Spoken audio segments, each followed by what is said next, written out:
Hello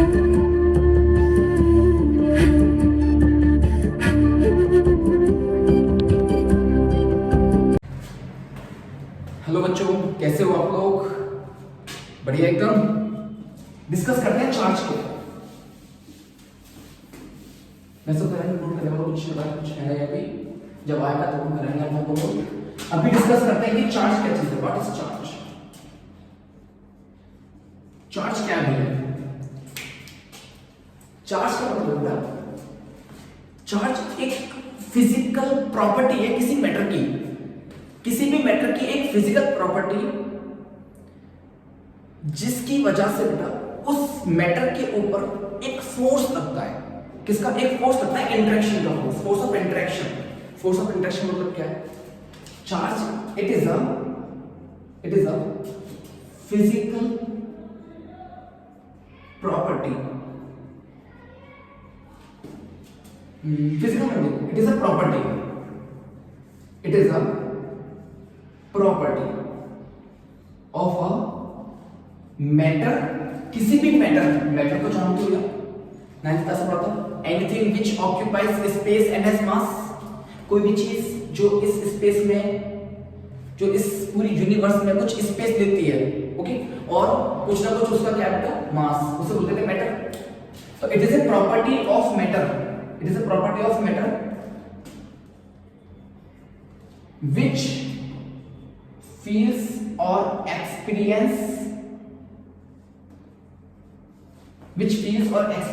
a force of interaction, a force of interaction। भैया force of attraction पढ़ा है, force of repulsion पढ़ा है, फोर्स ऑफ इंटरेक्शन का मतलब क्या है तो आप समझो। इंटरेक्शन का मतलब बेटा जिसमें रिपल्शन और मे बी अट्रैक्शन दोनों में से कोई सा भी हो सकता है। इंटरेक्शन मतलब है जिसमें अट्रैक्शन या मे बी रिपल्शन, इसे बोलते हैं इंटरेक्शन। मे बी वो फोर्स हो सकता है अट्रैक्शन का, या पॉसिबल है वो फोर्स किसका हो सकता है? रिपल्शन का। तो it is a property of matter which feels a force of interaction when placed in a magnetic या electromagnetic field।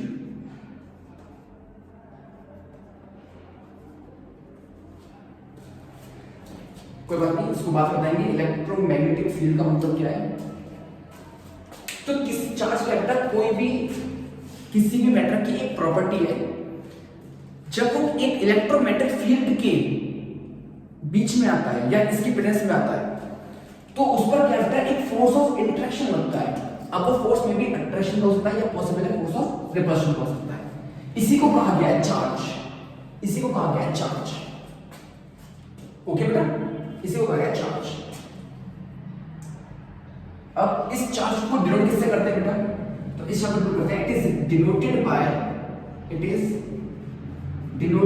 Bye Q. Charge को डिनोट करते हैं बेटा किससे? क्यू से। चार्ज को डिनोट करते हैं क्यू से। और चार्ज की एसआई यूनिट क्या होती है? SI unit of charge is coulomb. Charge की एसआई यूनिट होती है क्यूलाम।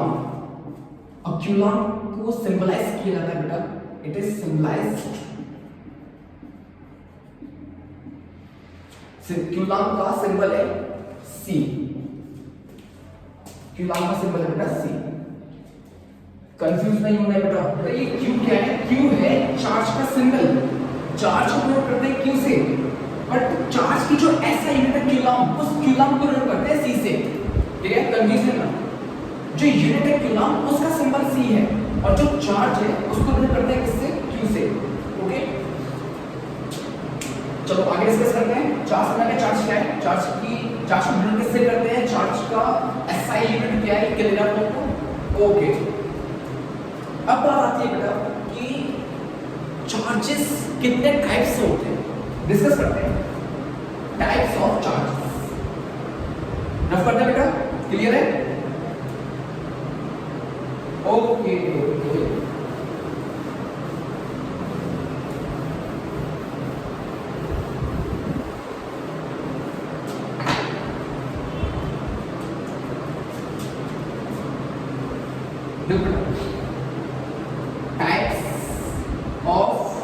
चार्जेस। चार्जेस कितने टाइप से होते हैं? बेसिकली चार्जेस टू टाइप से होते हैं, कोई चार्ज होते हैं। एक होता है बेटा positive charge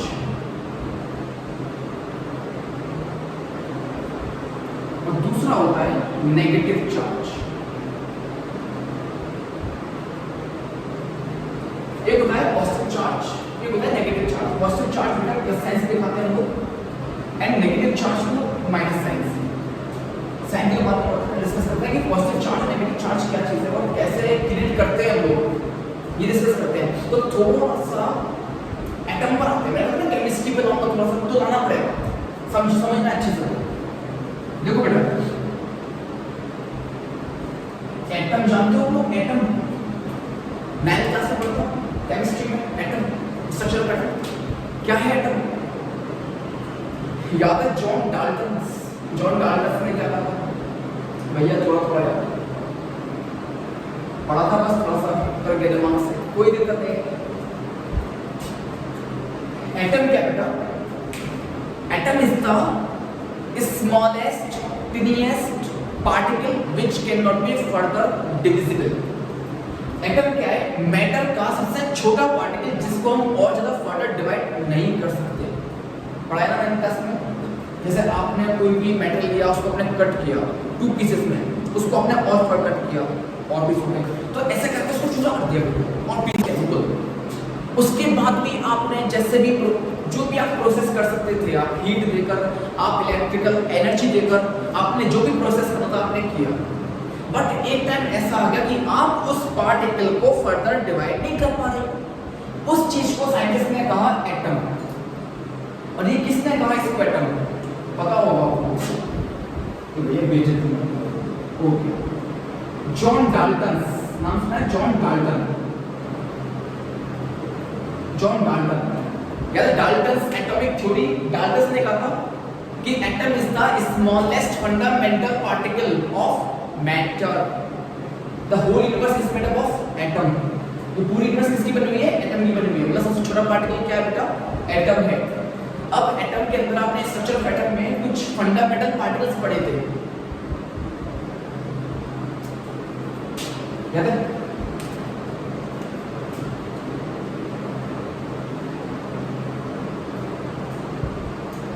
electron, proton, neutron. पढ़े आप लोग बेटा? एटम के ये 3 क्या है? Fundamental particles, electron, proton, neutron. Electron की बात करते हैं, थोड़ी सी बात करते हैं। इलेक्ट्रॉन क्या होता है बेटा? Electron is the negative charge particle. क्या ये? Negative charge particle, negative charge particle. Okay, proton क्या है? Positive charge particle. थोड़ा सा याद आ जाएगा बेटा, मैं रिवाइज कर रहा हूं आप लोगों को, और रिवाइज इसके कारण ताकि आपको पता चल जाएगा कि ये पॉजिटिव चार्ज और नेगेटिव चार्ज क्रिएट होता कैसे है। प्रोटॉन पर क्या होता है बेटा? पॉजिटिव चार्ज से बोलते हैं पॉजिटिव चार्ज पार्टिकल, इसे कहते हैं पॉजिटिव चार्ज पार्टिकल। और neutron is a neutral particle. ये कैसा होता है बेटा? Neutral particle. न्यूट्रल क्यों कहते हैं बताते हैं आपको। थोड़ा सा चार्ज की बात करते हैं। इलेक्ट्रॉन के ऊपर चार्ज आ जाता है। चार्ज कितना होता है आपको? इलेक्ट्रॉन के ऊपर चार्ज होता है 1.6 into 10 की पावर माइनस 19 कूलम। 1.6 into 10 की पावर माइनस 19 कूलम। अच्छा, पीछे माइनस साइन लगाते हैं। वाई माइनस साइन बना ये शो करता है कि ये इलेक्ट्रॉन का चार्ज है। बताता है इलेक्ट्रॉन पे नेगेटिव चार्ज होता है, इसलिए माइनस साइन लगाते हैं, माइनस का। प्रोटॉन पर कहता है पॉजिटिव चार्ज, तो ये क्या कितना होता है? प्लस का 1.6 into 10 की पावर माइनस 19 कूलम। न्यूट्रॉन को न्यूट्रल पार्टिकल इसलिए कहा जाता है बेटा क्योंकि न्यूट्रॉन के ऊपर चार्ज नहीं होता, 0 कूलम चार्ज। न्यूट्रॉन के ऊपर चार्ज नहीं होता है, 0 कूलम चार्ज नहीं होता। ओके बेटा, चार्ज नहीं होता। तो एक चीज आपको क्लियर होगी कि एटम के अंदर 3 फंडामेंटल पार्टिकल्स होते हैं, electron, proton, neutron. Electron proton neutron में सिर्फ इलेक्ट्रॉन प्रोटॉन ही है जिसके ऊपर चार्ज है। इलेक्ट्रॉन पे नेगेटिव चार्ज, प्रोटॉन पे पॉजिटिव चार्ज, न्यूट्रॉन पे चार्ज नहीं होता है। इससे समझाने का चाहते हैं, बताते हैं, समझाएंगे। थोड़ा सा स्ट्रक्चर दिखाते हैं आपको एटम का। स्ट्रक्चर देखा आपने? कोई नहीं, समझाते हैं, आसान है।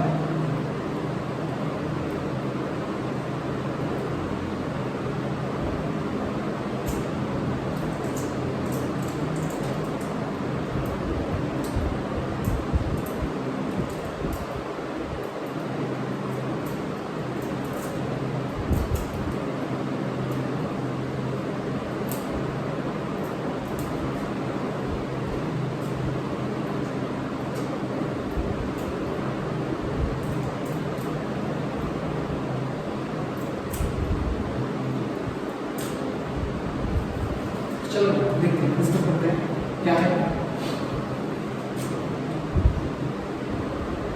छोड़ देंगे इस बात पर।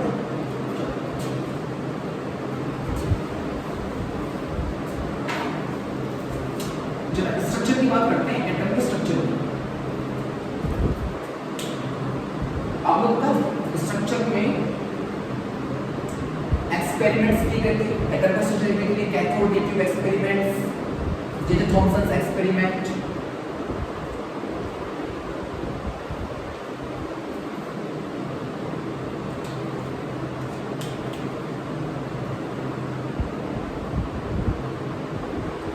ये एक एटम का स्ट्रक्चर है बेटा। इसमें ये क्या है? It is called nucleus. इसे कहते हैं लोग न्यूक्लियस। अच्छा, ये जो बनाई है राउंड शेप की चीज है, इन्हें बोलते हैं शेल्स। इनको हम कहते हैं shell. K shell, L shell, M shell, N shell. ये जो बीच में रखा हुआ है ये न्यूक्लियस है। थोड़ा सा समझाना आपको इस पार्ट को, केमिस्ट्री के पार्ट को थोड़ा सा बीच में लाया है इसलिए, क्योंकि इलेक्ट्रिक समझाने के लिए। न्यूक्लियस, न्यूक्लियस के अंदर दो फंडामेंटल पार्टिकल्स होते हैं जिसे हम बोलते हैं neutron and proton. Neutron and proton. Nucleus के अंदर बेटा ये दो फंडामेंटल पार्टिकल्स होते हैं जिसे बोलते हैं न्यूट्रॉन एंड प्रोटॉन। एक न्यूट्रॉन और एक प्रोटॉन को मिलाकर कहा जाता है एक न्यूक्लियॉन, वन न्यूक्लियॉन। ध्यान रखना, बहुत ऐसा चीज। एक न्यूट्रॉन और एक प्रोटॉन को मिलाकर कहते हैं एक nucleon, one nucleon, one nucleon, one nucleon. अगर आपके पास 10 न्यूट्रॉन्स हैं और 10 प्रोटॉन्स हैं तो क्या कहेंगे हम? 10 न्यूक्लियॉन। तो न्यूक्लियस के अंदर क्या होता है बेटा? न्यूट्रॉन और प्रोटॉन्स होते हैं न्यूक्लियस के अंदर। और शेल्स में कौन रिवॉल्व कर रहे होते हैं बेटा? इलेक्ट्रॉन। शेल्स में कौन होते हैं? इलेक्ट्रॉन। यहां बना दिया, समझ सकते हैं? यहां स्ट्रक्चर देखा आपने 9th क्लास में, एटम का स्ट्रक्चर। ओके, अब न्यूक्लियस के अंदर न्यूट्रॉन प्रोटॉन और इलेक्ट्रॉन्स कहां कर रहे हैं बेटा? शेल्स में रिवॉल्व करते हैं। इलेक्ट्रॉन्स शेल्स में रिवॉल्व करते हैं। शेल्स समझाना बेटा इसमें मोटिव ये हमारा कि अभी हमने जो यहाँ पे लिखा था पॉजिटिव चार्ज और नेगेटिव चार्ज को क्रिएट करना, तो ये नेगेटिव चार्ज और पॉजिटिव चार्ज क्रिएट होता कैसे वो देखेंगे अभी हम। ओके, अब होता क्या बेटा? पॉजिटिव चार्ज और नेगेटिव चार्ज कैसे आएगा अभी समझते हैं बेटा। इस चीज को थोड़ा सा करना पड़ेगा आपको। अगर कुछ नोट करना कैसे आप नोट कर सकते हो, स्क्रीनशॉट लेकर इस पार्ट को, इस पार्ट को रफ करते हैं। Okay,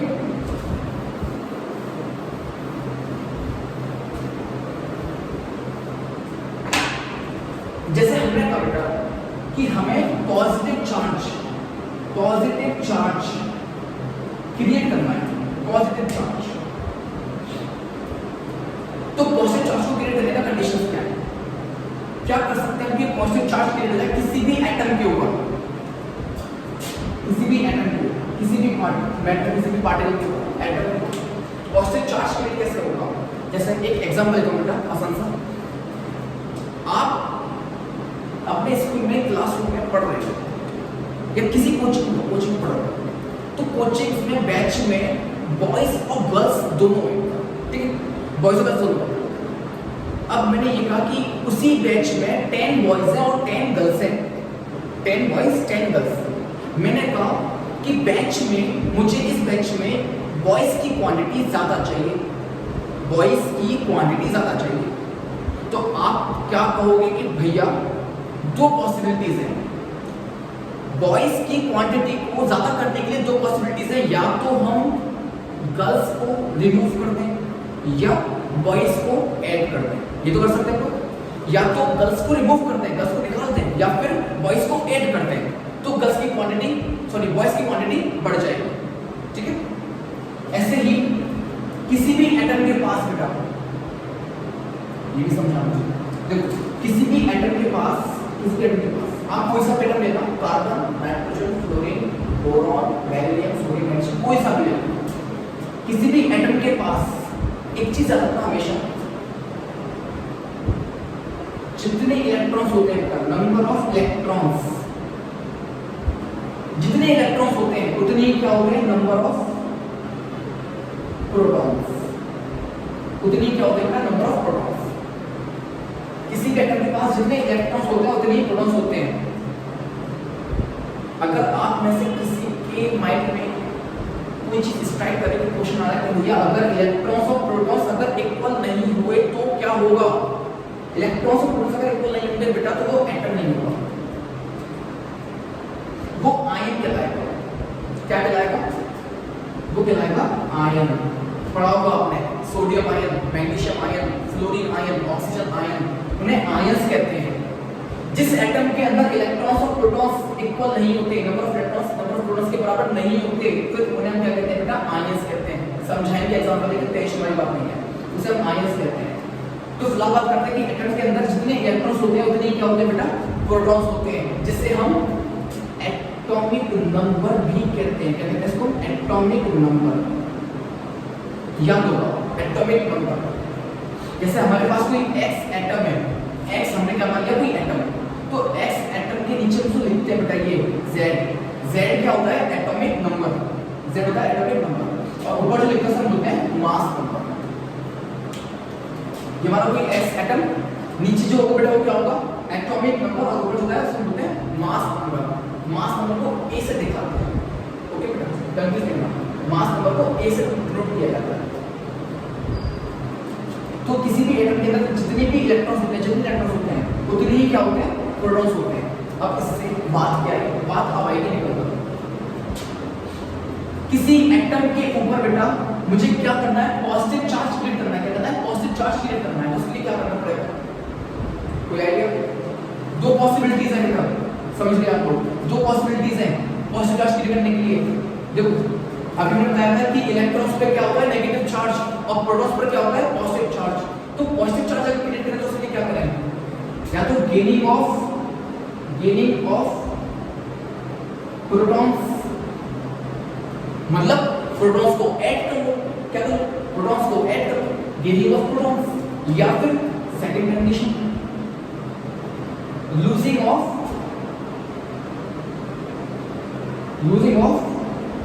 electrons.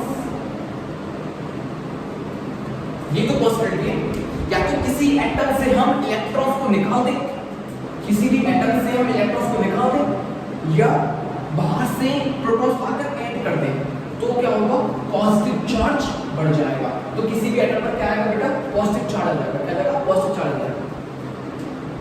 सिमिलरली ऐसे ही अगर हमने ये कहा बेटा कि अगर किसी एटम पे हमें नेगेटिव चार्ज क्रिएट करना है, किसी भी एटम के ऊपर क्या करना है, नेगेटिव चार्ज क्रिएट करना है, किसी एटम पर नेगेटिव चार्ज क्रिएट करना है, तो हम क्या करें, तो सर क्या उल्टा कर देंगे, या तो लूजिंग ऑफ प्रोटॉन्स करते हैं, या तो प्रोटॉन्स को निकाल दो, या फिर सेकंड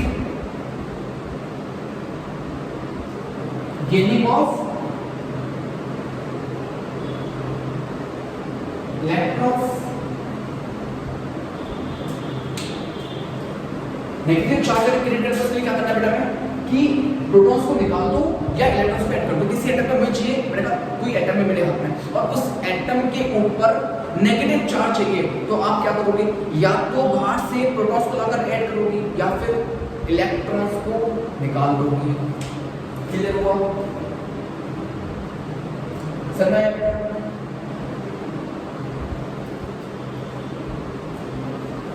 क्लियर है?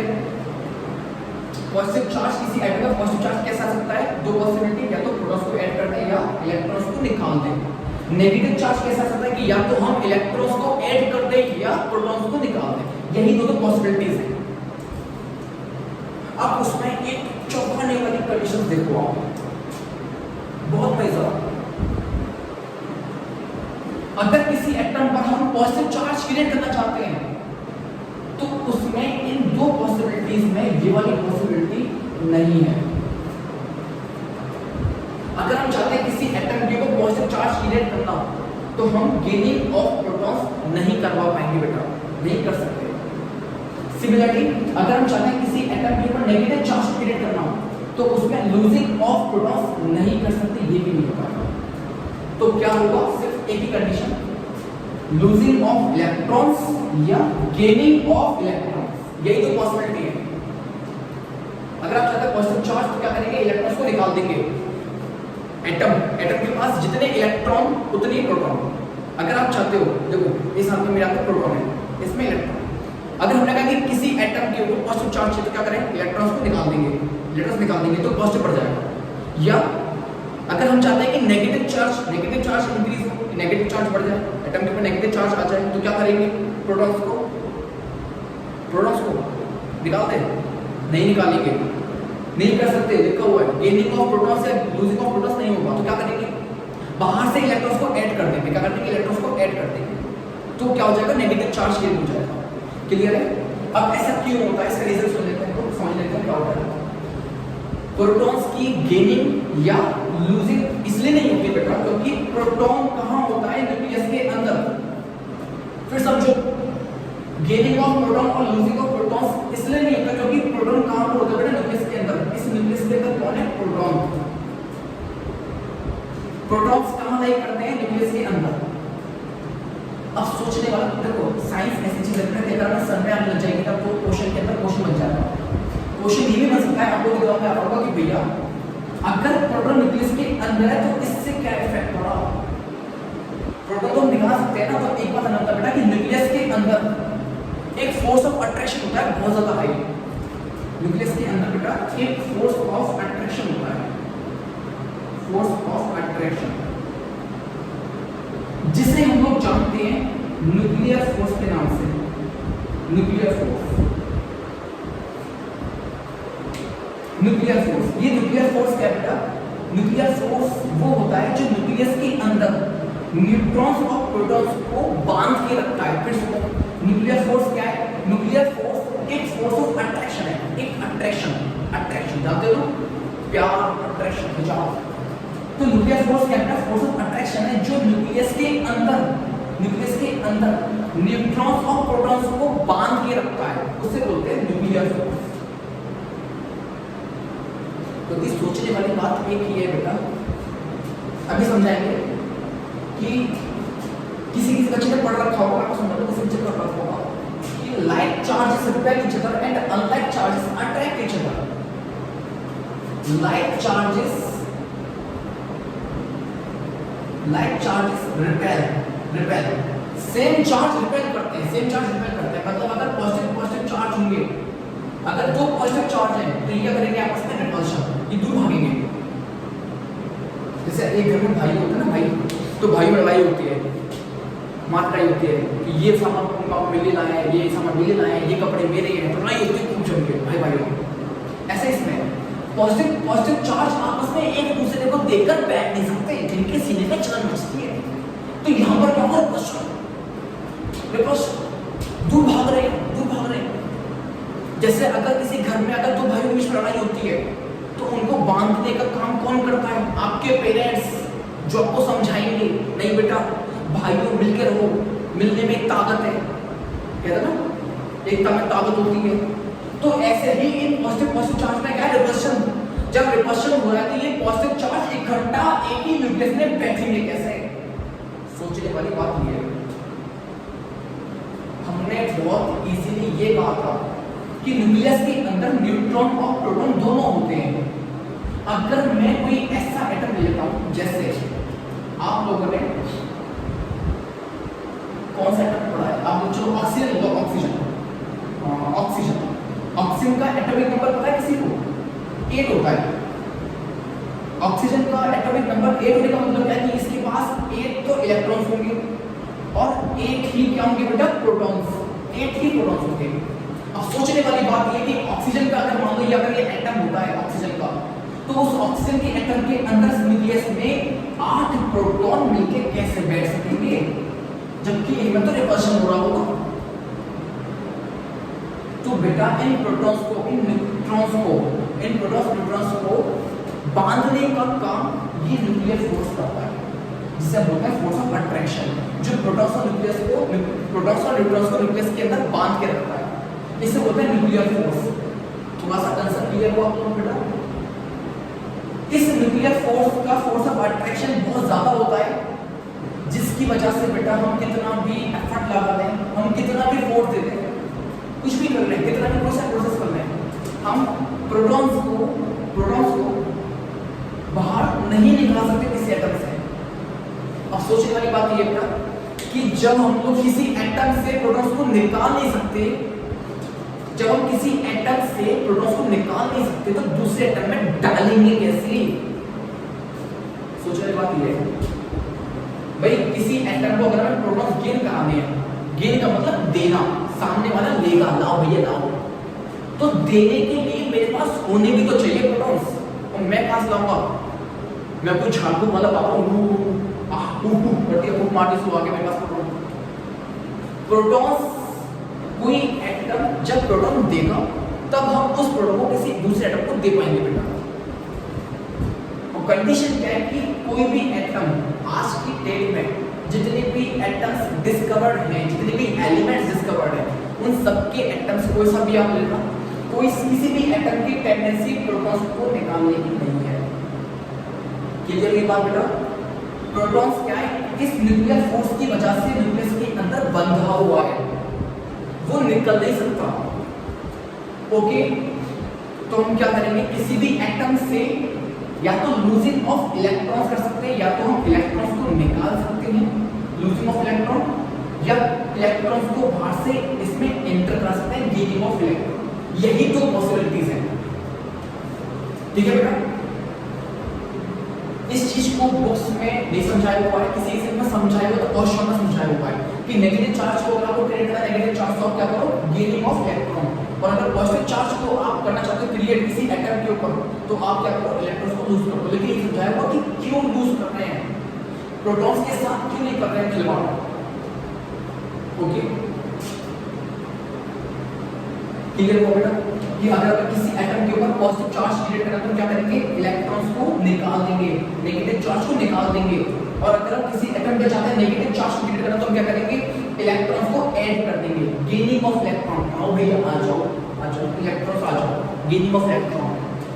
ठीक है, इजी है यार, हंसते हंसते पढ़ना है, समझना है, कोई बड़ी बात नहीं है। जो ज्यादा प्रेशर लेकर पढ़ते हैं बेटा, वो सब फिर क्या है? माइंड प्रेशर होता है, कुछ नहीं है, और समझ में नहीं आता सब कुछ। देखो पढ़ाई इजी कब लगेगी, सब कुछ समय कब आएगा? जब आप उस पढ़ाई को, उस टॉपिक को अपनी सराउंडिंग से मैच करोगे, कंपेयर करोगे। कुछ नहीं है, ये सब नेचर हमें इन्हीं सबसे सिखाता है। नेचर हर चीज को अपने आसपास के एग्जाम्पल में ले लो तो आपको हमेशा जिंदगी भर याद रहेगा, वो कॉन्सेप्ट कभी नहीं भूल पाओगे। ओके बेटा, लास्ट करते हैं, समझ आ गया? किसी एटम पे पॉजिटिव चार्ज कैसे क्रिएट करेंगे और किसी एटम पे नेगेटिव चार्ज कैसे क्रिएट करेंगे? Losing of electron, positive charge create होगा, gaining of electron, negative charge create होगा। इसका एक दो एग्जांपल देख लेते हैं बेटा, समझ आ जाएगा।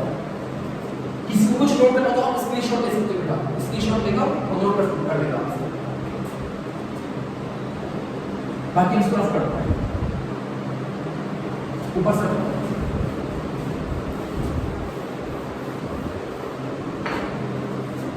अब जैसे हमारे पास एग्जांपल के तौर पे सोडियम एटम है, sodium atom sodium atom, sodium क्या बोलते हैं इसको, सोडियम। अच्छा, कुछ बच्चों के दिमाग में बात घूम रही होगी कि भैया सोडियम के नाम में कहीं भी Na नहीं आ रहा, तो सोडियम का सिंबल Na क्यों पड़ गया, है ना? थोड़ा सा होगा कि भैया सोडियम के नाम में कहीं भी, सोडियम के नाम में कहीं भी Na कहीं नहीं आ रहा, तो इस सोडियम का सिंबल Na क्यों है, व्हाई? तो बेटा एक चीज ध्यान रखना, सोडियम किसका जर्मन नेम है, जर्मन नेम है, ग्रीक जिसे बोलते हैं, ग्रीक के। एक्चुअल में इस सोडियम का नाम पहले जो था वो था नेट्रियम, नेट्रियम। इस सोडियम का जो नाम था बेटा पहले वो था natrium, in Latin word, in Latin word. Latin भाषा में, वो लैटिन नहीं है, गलत मत समझना, लैटिन, लैटिन वर्ड में क्या है, इसका नाम पहले नेट्रियम था, नेट्रियम। तो नेट्रियम से आया था Na, ठीक है बेटा, नेट्रियम से आया था Na, इसलिए इसका सिंबल Na दिया जाता है। बाद में इसको, इसका नेम को चेंज कर दिया गया और बना दिया गया सोडियम, इसलिए से कहते हैं सोडियम। कंफ्यूजन वाली बात नहीं है, ऐसे एक अकेला एग्जांपल ये नहीं है, और भी है। जैसे सिल्वर, सिल्वर का सिंबल Ag, Ag क्यों, क्योंकि उसका नाम अर्जेंटम है, अर्जेंटम, Ag।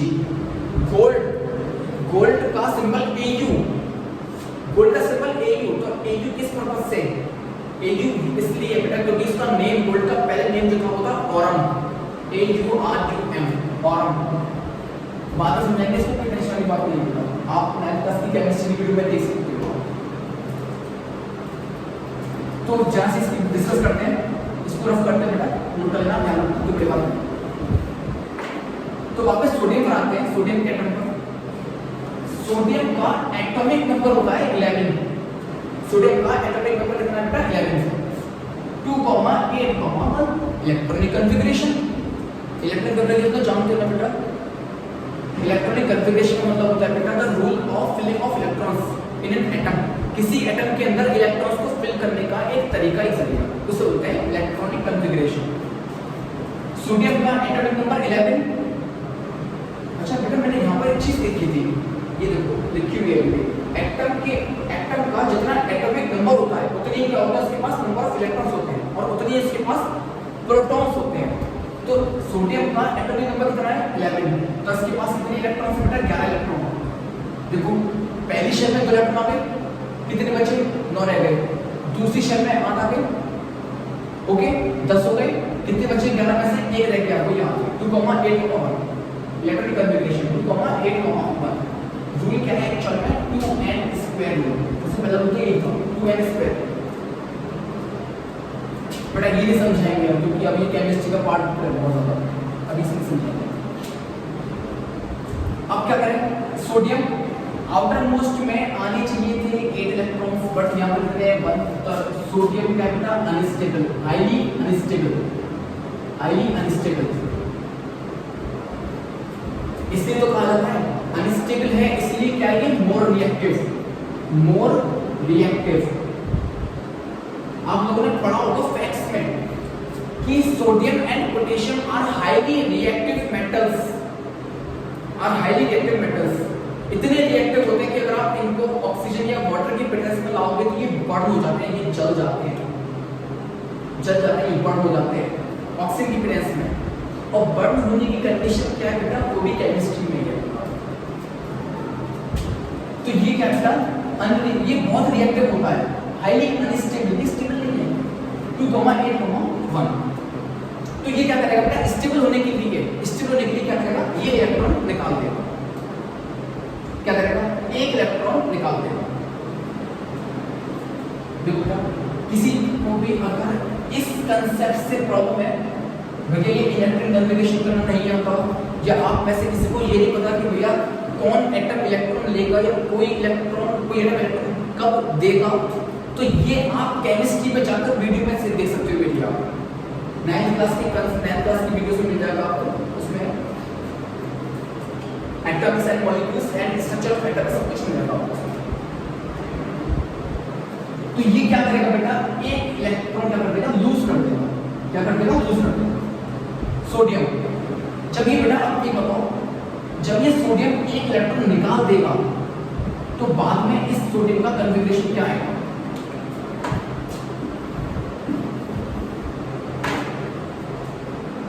बाद में फर्दर इस सोडियम का कन्फिग्रेशन क्या आएगा, 2,8 2,8। अच्छा, इस सोडियम के पास प्रोटॉन्स कितने हैं भैया, प्रोटॉन तो नहीं रहेंगे क्योंकि प्रोटॉन्स के साथ तो हमने कोई भी छेड़छाड़ नहीं की, तो प्रोटॉन्स तो उसके पास 11 ही है, बट इलेक्ट्रॉन्स कितने हो गए उसके पास, 10। अब आप खुद बताओ, इलेक्ट्रॉन ज्यादा है या प्रोटॉन ज्यादा है, ऑब्वियसली प्रोटॉन ज्यादा है, 11 प्रोटॉन्स हैं और इलेक्ट्रॉन 10 हैं, तो इस सोडियम पे क्या आ गया बेटा, +1। क्लियर हुआ। चार्ज कीजिए कैसे किया जाता है, कुछ नहीं है, एटम्स के अंदर इलेक्ट्रॉन्स की लूजिंग गेनिंग से हो जाता है, प्रोटॉन्स से भी हो सकता, बट कंडीशन क्या है कि प्रोटॉन्स अपने न्यूक्लियस को छोड़कर नहीं निकल सकता, तो बंधा हो बाइक फोर्स ऑफ अट्रैक्शन से। ठीक है बेटा, चलो अब आगे बढ़ते हैं।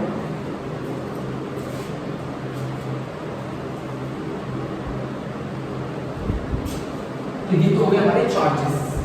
चार्ज क्या होता है, क्लियर है आपको चार्ज क्या होता है, चार्ज कितने टाइप के होते हैं, टाइप के positive charge, negative charge. Positive charge और नेगेटिव चार्ज का कंसेप्ट क्लियर है आप लोगों को, थोड़ा सा केमिस्ट्री लाइन समझ आ गया आपको। अब बात करते हैं आगे फर्दर, चार्जेस हम लोगों को क्लियर हो गए।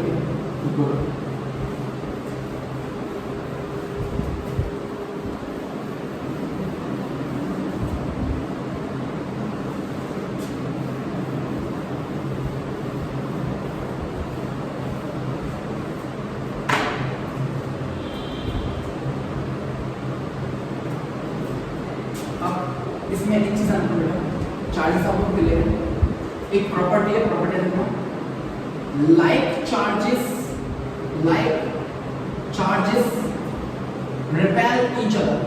repel each other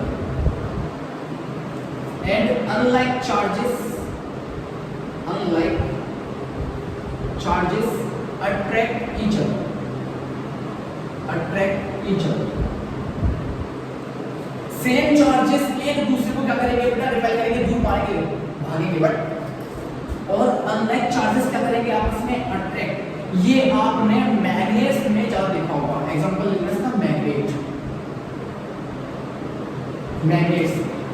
हम खेलते थे ना, तो ऐसे ही होता, जैसे मैग्नेट्स की सेम पोल को नॉर्थ को पास करोगे तो दूर भागती गई, और अपोजिट पोल्स को जब आप पास करोगे नॉर्थ साउथ को, तो क्या है, अट्रैक्ट हो जाती है। वही कंडीशन यहां पर बेटा, like charges repel each other and unlike charges attract each other. जैसे पॉजिटिव चार्ज ये क्या करेंगे, रिपल्शन, दूर हो जाएंगे। नेगेटिव चार्ज देखो दोनों सेम चार्ज है, नेगेटिव चार्ज ये भी क्या करेंगे, रिपल्शन, दूर भागेंगे। But in case of positive charge and negative charge ये क्या हो जाएंगे, अट्रैक्शन, ये क्या करेंगे, अट्रैक्शन। क्लियर बेटा। अनलाइक चार्जेस मतलब डिफरेंट चार्ज क्या है आपस में अट्रैक्ट करते हैं, और सेम चार्जेस क्या करते हैं आपस में रिपल्शन करते हैं। कोई दिक्कत तो नहीं बेटा, क्लियर है, कोई डाउट किसी का नहीं है, ओके। तो बेटा हम लोग क्लियर है कि like charges repel each other and unlike charges attract each other. Same charge एक दूसरे को रिपेल करते हैं, दूर भागते हैं, और अनलाइक चार्जेस, अपोजिट चार्जेस एक दूसरे के पास आते हैं। क्लियर है, बाकी आप समझ सकते हो, आप लोग आप इंटेलिजेंट समझ रहे हो। आप कोई भी एग्जांपल बना सकते हो अपने सराउंडिंग में, जैसे कभी आपने किसी लड़के के पीछे लड़के को जाने देखा, कभी कहाँ जा रहा है, कभी देखा, मोस्टली क्या देखा है सराउंडिंग में कि अगर कोई गर्ल्स जा रही हैं तो उनके पीछे बॉयज ज्यादा दिखेंगे, ये देखा होगा, ठीक है ना। क्योंकि देखो बेटा ये चीज मैं आपको बताऊँ थोड़ा सा, मैं इस चीज के खिलाफ हूँ, ये थोड़ा सा गलत है, इस चीज को समझना चाहिए। बट अभी पढ़ाई के लिए अभी ये समझते बेटा कि सराउंडिंग में एग्जांपल ले सकते हैं समझने के लिए, ठीक है ना। गलत वे में नहीं लेना इस चीज को आप लोगों को। अच्छा नेक्स्ट बात करते हैं बेटा कि चार्जेस को हम क्रिएट कैसे कर सकते हैं। इसमें तीन मेथड है, तीन टाइप है। एक होता है by friction methods of creating charges. देखो बेटा, एक सर चार्ज को हम वैसे क्रिएट नहीं कर रहे, बट प्रोड्यूस वैसे कर रहे हैं, क्रिएट कर रहे हैं अलग तरीके से। बताना कैसे? हम नहीं बना रहे अपने पास से, बस क्या कर रहे हैं, उस एटम पर पॉजिटिव चार्ज को ला रहे हैं। तो उसके लिए तीन मेथड्स हैं, तीन प्रोसेस हैं। पहला है बाय फ्रिक्शन, बाय फ्रिक्शन बहुत कॉमन है, आप लोगों ने देखा होगा, तो लिखा है। दूसरा है by induction and third one is by conduction. आपके मैंने लिखा है कि आपको नहीं पढ़ना है, बस समझ लें। फ्रिक्शन तो आपने पढ़ा हुआ है, जैसे आप लोगों ने बचपन में किया होगा, मैंने भी किया था कि स्केल लेते थे हम लोग, स्केल को ऐसे सर पे रब करते थे, हेड पे। हम लोग सिर में तेल लाते ना, तो स्केल को हेड पे रब करने के बाद जब हम पेपर को, छोटे से पेपर के ऊपर जब स्केल को रखते हैं तो वो पेपर चिपक जाता है। देखा है? चलो वो छोड़ो। आप लोगों ने कई बार ये देखा होगा कि जैसे हम लोग बलून लेते हैं, तो बलून को ऐसा रब करने के बाद दीवार पे लगाते तो बहुत टाइटली तो नहीं, बट थोड़ा सा हेल्थ वहाँ पर स्टिक हो जाता है, थोड़ा सा स्टिक हो जाता है। हवा से गिर जाएगा बट स्टिक हो सकता है। तो आपने देखा होगा इस चीज को। तो ये क्या है, इसे होता है फ्रिक्शन। जब किसी दो बॉडीज को हम रब करते हैं, किसी दो बॉडीज के सरफेस को हम रब करते हैं, तो उससे क्या है, हीट जनरेट होती है। और हीट से क्या होगा कि हम इलेक्ट्रॉन्स का ट्रांसफर कर सकते हैं, गेनिंग या लूजिंग कर सकते हैं by the help of heat. और हीट कहां से जनरेट होगी? By friction, rubbing. अब ये मत सोचना कि किसी भी दो ऑब्जेक्ट को उठाया और रब करने बैठ गए कि भैया चार्ज तो क्रिएट नहीं होगा। हर कोई भी, देखो, कोई भी दो बॉडीज को रब करने से चार्ज क्रिएट नहीं होगा। चार्ज जैसे आपको अगर पॉजिटिव चार्ज क्रिएट करना है, देखो बुक में दिया हुआ एग्जांपल है, मोस्ट कॉमन एग्जांपल। अगर आप किसी बॉडी पर पॉजिटिव चार्ज क्रिएट करना चाहते हो तो उसके लिए क्या कर सकते हो आप? ग्लास रॉड, ग्लास रॉड को आप रब करो, रब with a silk cloth, silk के कपड़े से आप ग्लास को रब करो, और रब करने के बाद जो चार्ज क्रिएट होगा कौन सा होगा? Positive charge. ऐसे ही अगर आप चाहते हो नेगेटिव चार्ज को क्रिएट करना, तो आप क्या कर सकते हो? एबोनाइट की रॉड आती है, एबोनाइट रॉड। आप एबोनाइट रॉड को रब करो, रब with woollen cloth, woollen cloth जानते हो, ठंड में वूलन वाले कपड़े आते हैं, उस वूलन कपड़े से आप एबोनाइट रॉड को रब करते हो तो उसको नेगेटिव चार्ज क्रिएट होता है। तो हम ऐसे बेटा क्या कर सकते हैं? बाय फ्रिक्शन हम चार्ज को क्रिएट कर सकते हैं। बस एक चीज ध्यान रखना है, ऐसा नहीं किसी भी दो बॉडीज को उठाया और करना शुरू कर दिया, कहना भैया चार्ज क्रिएट नहीं हो रहा, ये गलत है, ठीक है? इंडक्शन, कंडक्शन, ये सब आप पूरी तरीके से अच्छे से इसको पढ़ोगे क्लास 12 में।